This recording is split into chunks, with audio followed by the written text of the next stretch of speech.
Michelin agit dans deux endroits bien différents. Tout d'abord à l'intérieur de l'entreprise et puis à l'extérieur de l'entreprise.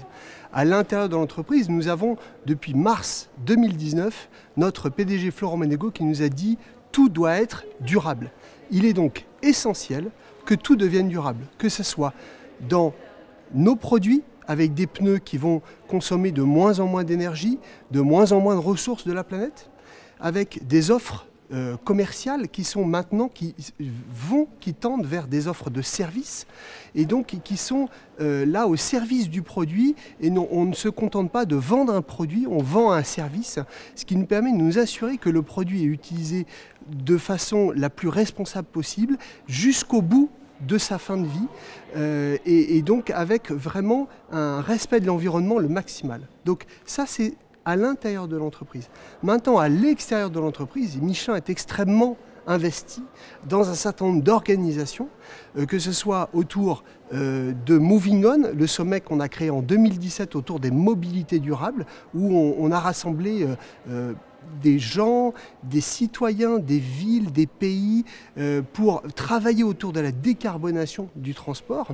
Mais c'est aussi l'investissement de Michelin dans la COP26 où on va rentrer dans la décade des actions, où la Michelin agit vraiment à travers des actions pour décarboner la mobilité de façon générale. Tout seul, on va plus vite, ensemble, on va plus loin. L'idée de participer à ProDurable Lyon, c'est vraiment de mettre en avant un certain nombre d'initiatives, dont l'initiative Fret 21, qui permet de mesurer ses actions, de mesurer son bilan carbone sur la partie supply chain, donc la partie logistique, et aussi surtout de mettre en place des actions qui vont permettre de diminuer l'impact environnemental de notre supply chain et donc de devenir en valeur absolue de moins en moins impactant sur l'environnement.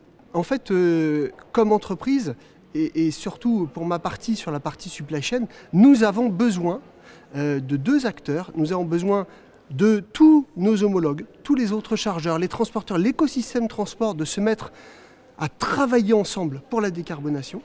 Et nous avons aussi besoin des pouvoirs publics pour inciter à cette décarbonation à travers les modes de transport plus doux, à travers le multimodal, à travers l'aide pour transformer la flotte de véhicules. On a vraiment besoin de ces deux écosystèmes ensemble, l'écosystème privé et l'écosystème public, qui vont travailler ensemble vers une décarbonation du transport de marchandises.